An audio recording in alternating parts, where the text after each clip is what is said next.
दीपक सिंह, पहला वीडियो थोड़ा सा आपका लंबा हो गया था 20 मिनट का, तो उसमें 2 चैप्टर भी कवर हो गए थे। ये तीसरा चैप्टर है, इसमें रेडियो तरंग। तो रेडियो में जो कौन सी तरंग होते हैं, इलेक्ट्रॉनिक्स में आप आएंगे तो रेडियो संचार से ही काम बनता है। 20 किलो हर्ट्ज से लेके 3 गुणे 10 घाते 6 मेगा हर्ट्ज तक इनकी फ्रीक्वेंसी होती है। इन्हीं इस प्रकार की तरंगों को हम रेडियो तरंग कहते हैं। और 1887 में हर्ट्ज नामक वैज्ञानिक हेनरी हर्ट्ज ने इसका आविष्कार किया था। फ्रीक्वेंसी का मात्रक आप जानते ही हैं, 1 साइकिल पर सेकेंड, तो इसे हर्ट्ज हम कहते हैं। और जो रेडियो तरंगें मानव की श्रव्य भी होती हैं और दृश्य से परे भी होती हैं। तो ये तरंगे अपने मार्ग में पड़ने वाले प्रत्येक चालक में विद्युत वाहक बल पैदा कर देती हैं। और ये आयन मंडल से, जो आपका 400 किलोमीटर ऊपर है आयन मंडल, वहाँ से आपके उपग्रह से परावर्तित होकर आपकी आती हैं, जैसे मोबाइल में आप जान रहे हैं। वाहक तरंग किसे कहते हैं? Carrier wave. जो आपका ट्रक है, ट्रक को अगर आप दिमाग में रखें तो ये 20 किलो हर्ट्ज से 3 गुणे 10 घाते 6 मेगा हर्ट्ज की फ्रीक्वेंसी जो तरंग होती है, यह वाहक तरंग होती है। ये तरंगें जो हैं अपने ऊपर ऑडियो सिग्नल को, वीडियो सिग्नल को लेके ऊपर आयन मंडल में जाती हैं, आयन मंडल से वापस आती हैं, क्योंकि बिना वाहक तरंगों के बिना ट्रक के आप माल को नहीं ढो सकते। तो आप ऐसे समझें, तो कैरियर वेव उन्हें कहा जाता। बस इनकी रेंज बतानी है आपको, 20 किलो हर्ट्ज से 3 गुणे 10 घाते 6 मेगा हर्ट्ज। किलो और मेगा, मेगा मतलब 10 घाते 6, और इसमें गुणा हो जाएगा।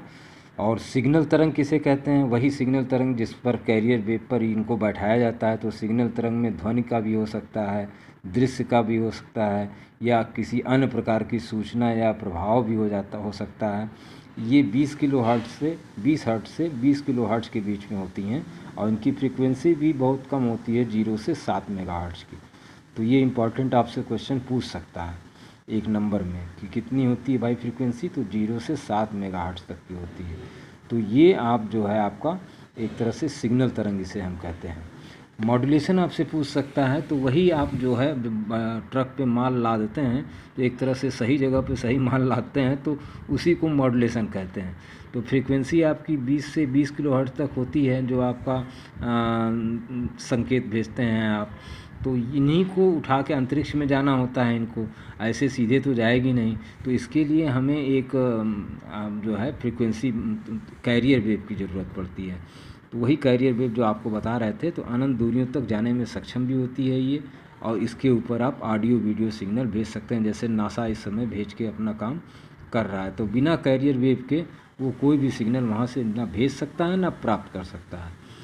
तो मॉड्यूलेशन के प्रकार भी 3 प्रकार से होते हैं। एक तो एम्पलीट्यूड हुआ कि उसका एम्पलीट्यूड कैसा है, तीसरा फ्रीक्वेंसी उसकी कैसी है, और दूसरा, और तीसरा उसका पल्स का टाइम कितना है, मतलब जो आपका धड़कन हो रही है उसकी टाइमिंग क्या है।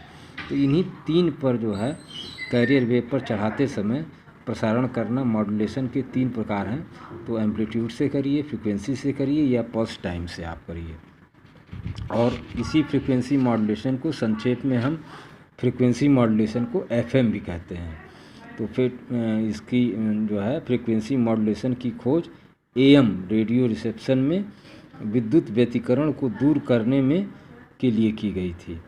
वास्तव में किसी रिसीवर से प्राप्त की गई AM मतलब एम्पलीट्यूड मॉड्यूलेशन में जो है वैद्युत मशीन रहती है, जिसमें एम्पलीट्यूड परिवर्तित होता है, उसी कारण इसकी खोज की गई थी। और एम्पलीट्यूड मॉड्यूलेशन किसे कहेंगे? जिसमें कि कैरियर वेव में एम्पलीट्यूड को और सिग्नल वेव को चढ़ा के भेजा जाए, उसे एम्पलीट्यूड मॉड्यूलेशन कहेंगे। फ्रीक्वेंसी मॉड्यूलेशन में जिसमें फ्रीक्वेंसी चढ़ा के भेजी जाए, तो इसे हम शॉर्ट में FM भी कहते हैं, फ्रीक्वेंसी मॉड्यूलेशन। शॉर्ट नाम पूछ भी सकता है आपसे, FM क्या है, AM क्या है। तो एम्पलीट्यूड मॉड्यूलेशन होता है और फ्रीक्वेंसी मॉड्यूलेशन होता है। इसमें सभी प्रकार का FM में व्यतिकरण होता है, और इसमें सिर्फ वायुमंडलीय और मशीन का रहता है, और इसमें अधिक शक्ति व्यय होती है, जबकि इसमें कम शक्ति व्यय होती है। और ये मीडियम और शॉर्ट वेव, माइक्रोवेव सभी पर तैयार किया जा सकता है AM को। और यह केवल जो है फ्रीक्वेंसी मॉड्यूलेशन आपका शॉर्ट वेव और माइक्रोवेव पर ही आधारित होते हैं। इसकी चैनल विड्थ भी अधिक होती है और इसकी चैनल विड्थ कम होती है। इस तरह से आप इसका अंतर ही बता देंगे। मॉड्यूलेशन का प्रतिशत वही आप जानेंगे, तो सिग्नल का वोल्टेज बटा कैरियर का वोल्टेज गुणे 100 कर दीजिए। ये आपका साइड बैंड किसे कहते हैं, तो सिंगल साइड बैंड प्रसारण में कहलाता है। जो मतलब जैसे कि दो साइड बैंड होते हैं आपके, तो FM और AM, तो कुछ ट्रांजिस्टर में केवल एक ही साइड बैंड से प्रसारण किया जाता है, तो उसे सिंगल साइड बैंड कहते हैं। बैंड विड्थ क्या है, तो ब्रॉडकास्टिंग में जो चैनल की चौड़ाई रहती है उसी को हम बैंड विड्थ कहते हैं। और ये FM और की बैंडविड्थ ज़्यादा होती है AM से FM की बैंडविड्थ ज़्यादा होती है। इस चीज़ को हमेशा याद रखिएगा छात्रों। और अगर आप आएँ तो high level modulation, low level modulation क्या है, बड़ी सिंपल सी चीज़ है। उच्च शक्तिशाली वाले जो आपके RF एम्पलीफाइड सिग्नल को मॉड्यूलेट किया जाता है, तो उसे हम हाई लेवल कहते हैं।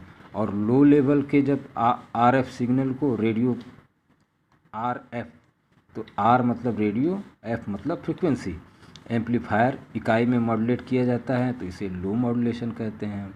रेडियो तरंग का प्रोपगेशन क्या है, तो प्रोपगेशन का मतलब वही रेडियो तरंग किसी माध्यम में कितने वेग से चलती हैं, तो 3 × 10⁸ मीटर पर सेकेंड से ये अंतरिक्ष में दूरियों में फैलने में सक्षम होती हैं।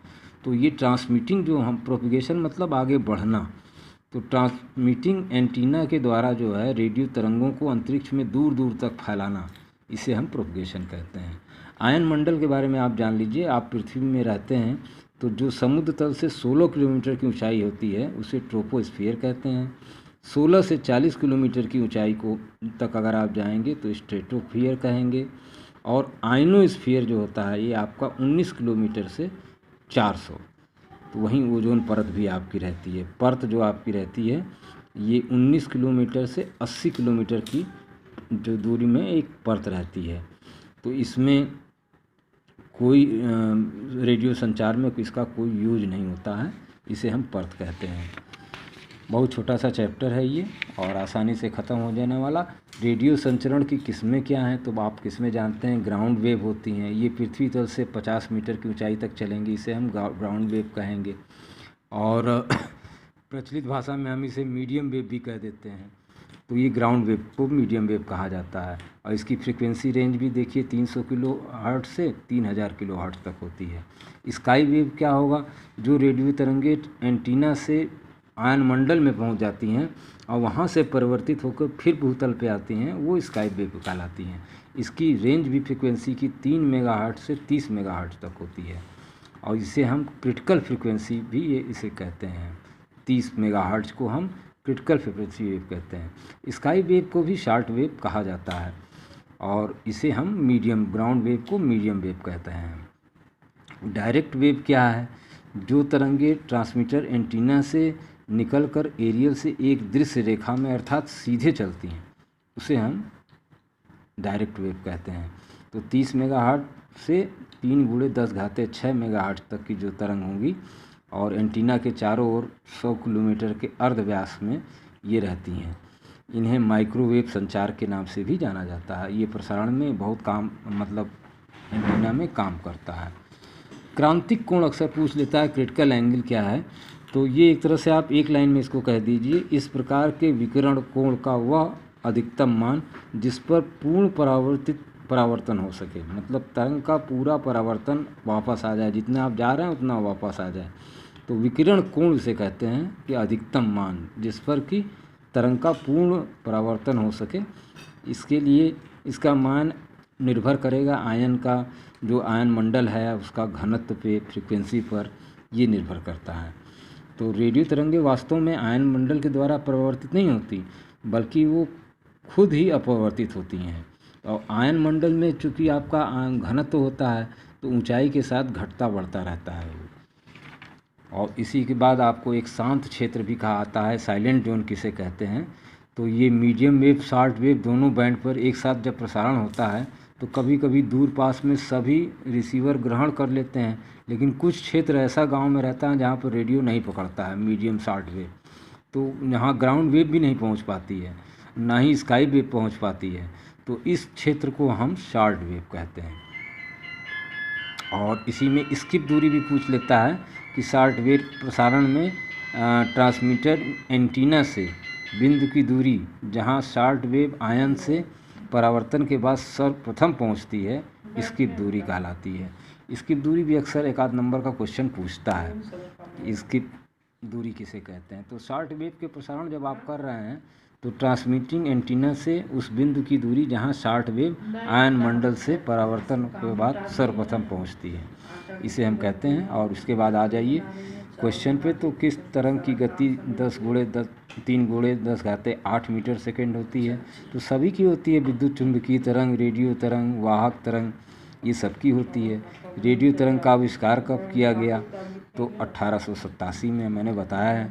मॉड्यूलेशन कितने प्रकार के होते हैं? वही 3 होंगे, एम्पलीट्यूड और आपका फ्रीक्वेंसी, और उसके बाद एक तीसरा आपका मॉड्यूलेशन होता है। 3 मॉड्यूलेशन हैं आपके, तो आप फिर से देख लें मॉड्यूलेशन के प्रकार में। तो आपका एम्पलीट्यूड हो गया, फ्रीक्वेंसी हो गया, और तीसरा आपका जो है मॉड्यूलेशन होता है पल्स टाइम का। तो पल्स टाइम में जो है आपका यह रिमोट कंट्रोल में इसका यूज़ किया जाता है। Pulse time modulation remote control में हम यूज़ करते हैं। कक्षा 12 की बुक में हम पढ़ेंगे इसको।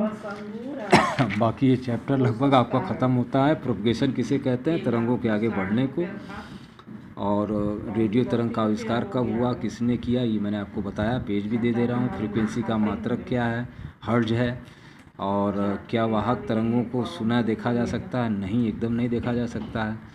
तो उद्देश्य तरंगों की फ्रीक्वेंसी कितनी होती है, मैंने आपको बताया अभी।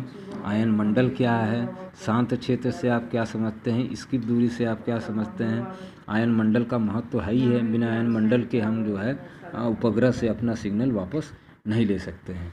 और बड़े क्वेश्चन में आप आइए तो मॉड्यूलेशन का अर्थ बता दीजिए, और रेडियो तरंगों को प्रसारित करने के लिए मॉड्यूलेशन क्यों आवश्यक है? भाई बिना कैरियर वेव पर चढ़ाए हम सिग्नल को नहीं भेज पाएंगे आगे, इसलिए ये मॉड्यूलेशन हमारे लिए ज़रूरी है। और मॉड्यूलेशन का मतलब वही ट्रक पे माल लादना, ऐसे आप समझ जाइए।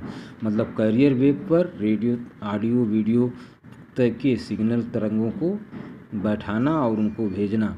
बैठाना ही आपका मॉड्यूलेशन कहलाएगा, भेजना तो नहीं कहा जाएगा, वो तो प्रोपगेशन हो जाएगा आपका। तो बहुत बहुत धन्यवाद छात्रों। इस पर देखिए टिप्पणी भी आ जाता है कि आयनोस्फीयर को समझाइए, शांत क्षेत्र को समझाइए, कभी कभी टिप्पणी भी पूछता है आपसे। तो इस तरह में ये चैप्टर हमारा ख़त्म होता है कक्षा 11 की किताब से। ये क्लास 11 की किताब है आपकी, इसमें हमारा ख़त्म भी हो जाता है। और फिर 12 को हम देखेंगे आगे, उसमें भी 2-3 चैप्टर हैं। पेपर 4 भी आपका इजीली ख़त्म हो जाएगा। Many many thanks again.